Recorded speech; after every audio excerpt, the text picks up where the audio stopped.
What's up, guys? Welcome to Choose Your Side here on Food Network. I'm Dan Langen. We are here in my baking studio, and tonight I'm turning my favorite Thanksgiving side into a giant cake. So Thanksgiving for me is always about the sides and the carbs and the dessert, obviously. So tonight I have something that combines those two things, sides and dessert. It's a giant baked sweet potato cake that I actually made with my favorite pumpkin spice cake, because this time of year pumpkin spice cake is absolutely my favorite. And so I have this carved already, and I'm just frosting it with some buttercream. And I dyed this buttercream with a copper food gel, just so that when I cut the cake and when I peel back the potato skin as I work on this cake, if I see any buttercream, it won't be white buttercream. It's just gonna be this copper buttercream. So I'm just gonna smooth this all out. And normally I would never frost a cake with buttercream and then just go right to covering it in fondant, but because this is a potato and because potatoes are, soft and rounded and don't have any sharp angles, they're all kind of just really organic and, soft in shape, it's okay to put the fondant right over this cake. I don't need to worry about this outer layer of buttercream setting up right away because I'm not really looking for any hard edges. So I'm just smoothing this all out. So if you guys are watching and you are planning and getting ready for your Thanksgiving and you're thinking about your Thanksgiving desserts or your Thanksgiving sides, go ahead and let us know in the comments what you're thinking. And if you have any questions about what I'm doing or, holiday baking or anything like that, just leave a little shout out in the comments and maybe I'll answer some of those questions. Oh, also, to make this cake, what I did actually to make both of these cakes was stack up 3 12-inch layer cakes, and I basically made a whole layer cake. So a 12-inch cake, it was about 6 inches high, and then I just cut the whole thing in half. And so I had 2 half cakes. And from those half cakes, I just rounded out the edges and kind of shaped them out. You can kind of see this was one side of that 12-inch cake, and I brought the edges in a little bit, so I got 2 sweet potatoes out of layer cake. And this cake is actually really fun because it's really forgiving. When you're working on this cake, you can really relax and just kind of have fun with it because, like I said before, all potatoes look different. That's the fun thing with making, giant fruits or vegetables in a cake, is that they, they don't have to look perfect. You can kind of just embrace the organic nature of them as you're working on them. So my cake is sliding off my cardboard a little bit, so I'm just gonna put that back into place. And I'm actually not even going to worry about getting this too smooth because the fondant is going to go right over it and it doesn't have to be smooth anyway. So if I have any bits of buttercream that are like really thick, I'll just smooth those out. And I'll make sure all the cake is covered up because obviously I want the fondant to stick to the cake and the buttercream is going to do that. All right, so normally I would keep smoothing that, but for this purpose, it looks pretty good. So what I want to do is grab the board that I want my baked sweet potato on. So I have a marble board right here. And I'm just going to transfer my cake to this board. So I'll just slide this over. Like that. Awesome. And then at that point, obviously, I have to be careful because it's not connected to the board. If I was making this cake and taking it to a party or something, I would definitely make sure it was attached. But for now, I'm just going to leave that right there. And now I'm going to get to rolling out my fondant. So I have some marshmallow fondant that I made earlier. And I dyed this with, copper gel color, a little bit of golden yellow, and also a touch of red and brown. I actually just picked up a real sweet potato at the store, and I used that as my live model while I was making the cake. So whenever you're making a food cake, whether it's a potato or, I don't know, a head of broccoli or a banana or whatever, it's obviously always really helpful to just have a piece of the fruit or whatever it is that you're turning into cake right next to you, because you can look at the textures and the colors and all that stuff. And sometimes you'll be surprised because you think something looks one way and it actually looks different. So basically what I was saying there was that to get my color instead of just guessing. I just had that actual sweet potato and I colored the fondant until I felt like it matched the real potato. So I'm gonna roll this pretty thin. This is probably a lot more fondant than I need, but I don't want it to be too thick, because when I finish this potato up, you'll be able to see the edge of the skin. And so I want the skin to look nice and thin. So I'm just using cornstarch to roll this out. And you can see here, I don't even really have any cornstarch on top of my fondant, and the rolling pin is not sticking. So people always ask me, like, why does my fondant crack, or why does it get this weird dry wrinkly effect on the top? And usually it's because your fondant has dried out so much because you added too much cornstarch to it. So try to dial back on the cornstarch if you're having issues with your fondant cracking, and as you can see, the rolling pin usually won't stick. So that looks pretty thin, and it's definitely large enough to cover the cake. So I'll grab a pastry brush. Let's get this out of the way here.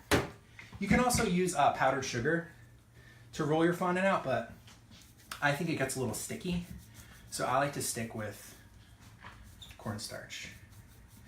So I'm just rolling this up, brushing that extra starch off, just because I want the fondant to stick to the buttercream. And I'll move my cake over here. So I'll start at that edge there, and I'm just going to unroll it right over top of the cake, just like that. Start by smoothing the top. And then these wrinkles here, I'll just kind of pull those out and then push the fondant in. But if I did have any wrinkles or even like a tear or something, I wouldn't even get upset about it because it's a potato.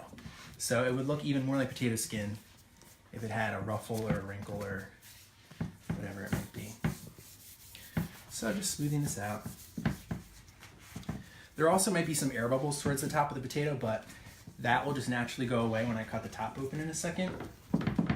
So I'm not going to worry about that. And then right here towards the point of the potato, I'll just kind of pinch that together. Literally pinch both pieces of the fondant together. And then I'll do the same thing on the other side.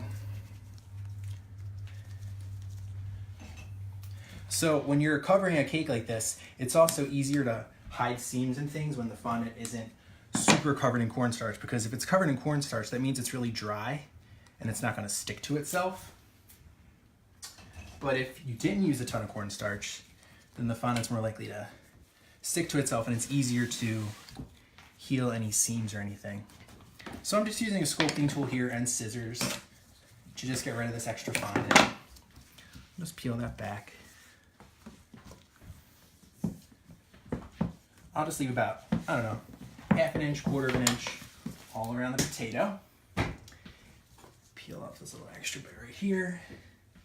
And then what I'm actually going to do is just take my hands, kind of turn the cake to the side really quickly, easily, tuck that under.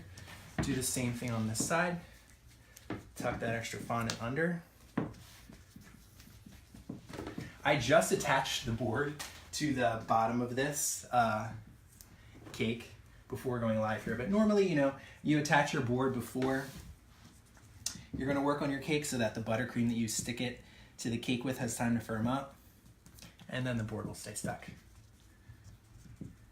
So that seam, I'll just pinch it together, and I'll do the same thing on this side. And if a little buttercream comes out, that's fine, because I'm going to be dusting this cake with some different color dusts. So that buttercream, it'll blend right in, it'll get covered right up. So I'll push all the fondant kind of towards the point to create like a natural little point that I usually see on sweet potatoes. I'll do the same thing on this side.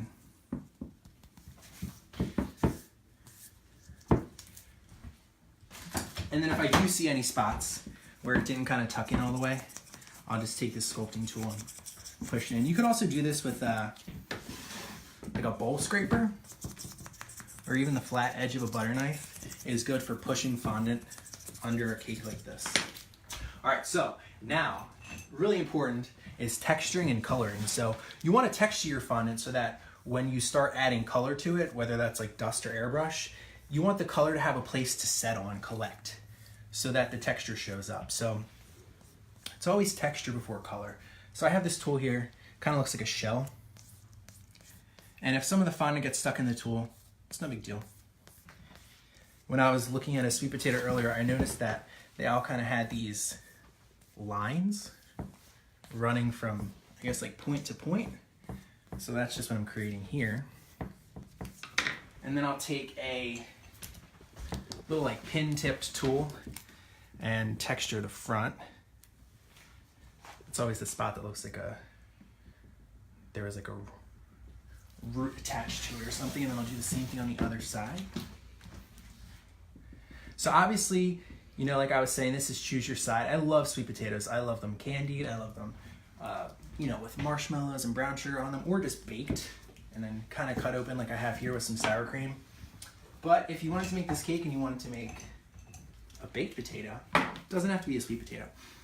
So let's see, I'll add some more texture here. I'll just take this tool, which is like a ball tool, and just go in at a few different spots.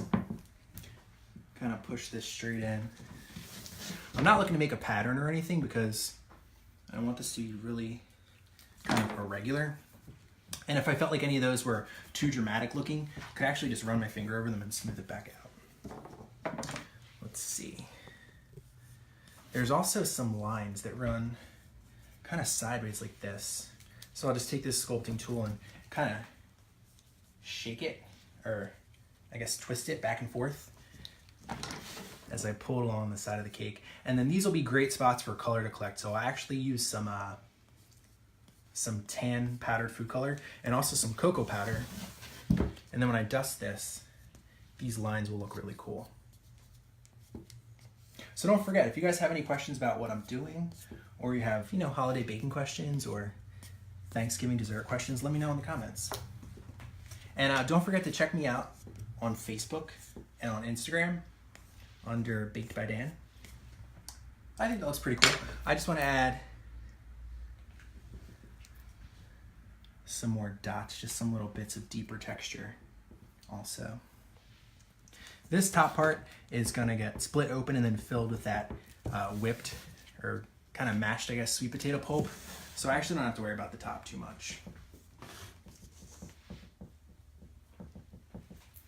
So it's all about the texturing. And when you're making a food cake, you could, you know, spend a half an hour texturing it, but you guys get the picture. It's all about making it organic looking, adding texture, adding color, which I'm going to do now with some Dutch cocoa powder, a couple of paint brushes, and I'll start first with a little bit of lighter color. And what I'll do is actually just load my brush up with some cornstarch so that when I grab my lighter color, I can kind of dilute it with the cornstarch so it doesn't go on too dark or too dramatic. So I'm just dusting it into those lines.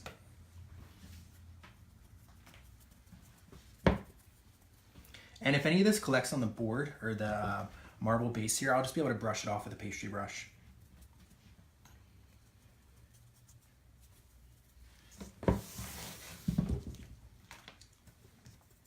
So these powdered food colors are just that. They're food color in a powdered form. And you can usually find food safe ones in the cake decorating aisle of your local arts and crafts store. So that's a great place to start if you're looking for something like this, or if you're just looking to add a little bit of brown variation to any type of food cake. Natural cocoa powder is a little lighter, and then Dutch processed cocoa powder is usually a little darker. So if you have the two, you can get some nice color variation just from using two different types of cocoa. Cool. And then I've got my darker cocoa. So I'll go in with a bigger brush and I'll just load this brush up. And right now this looks a little unblended, but I'm actually gonna blend it with a bigger pastry brush in just a second. So I'll dust this all on. I'll highlight those lines that I made. Oh, and people always ask me about the fondant I'm using. This is actually marshmallow fondant. So it's basically marshmallows and sugar and a little bit of shortening and some water. You can find the recipe for it on my website, which is bakingwithdan.com. All right, and I also want to make sure that I get some good dark cocoa color on the tip of the sweet potato.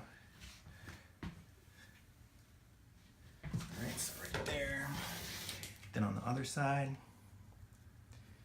I could totally be doing this on a turntable and it'd be a lot easier to turn, but that's all right.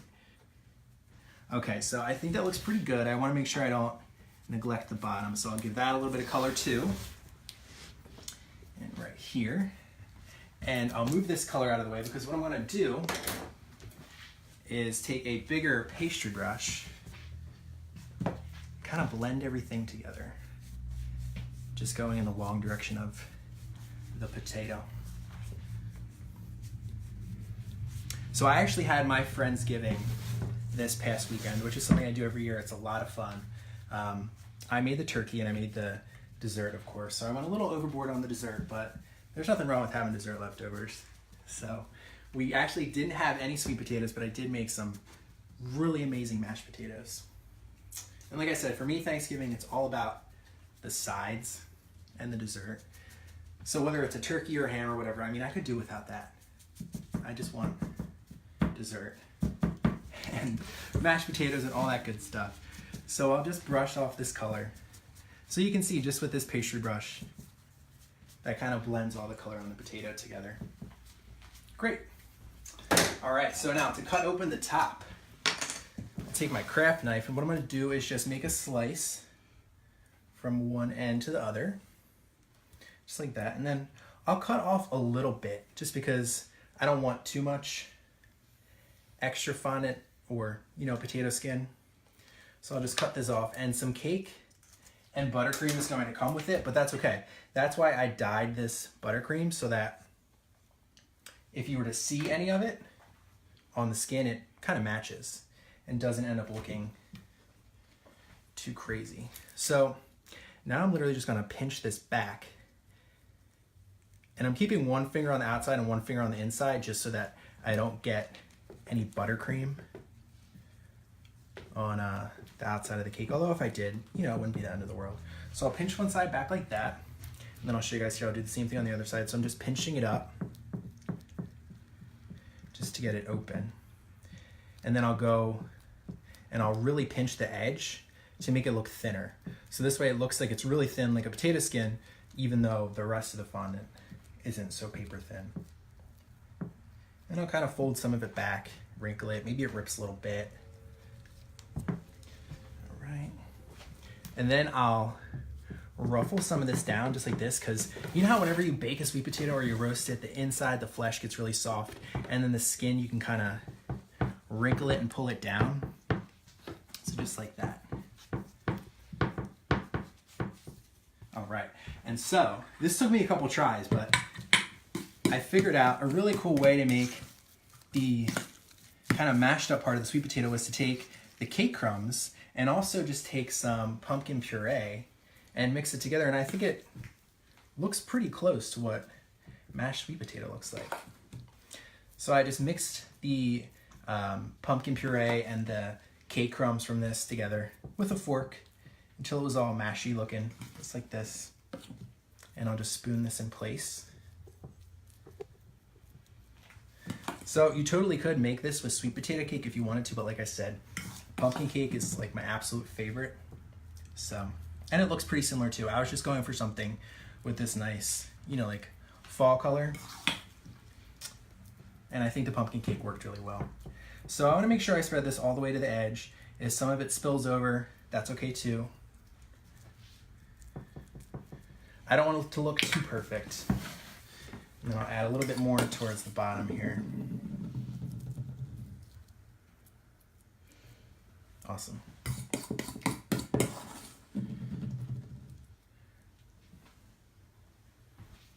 Looks pretty good.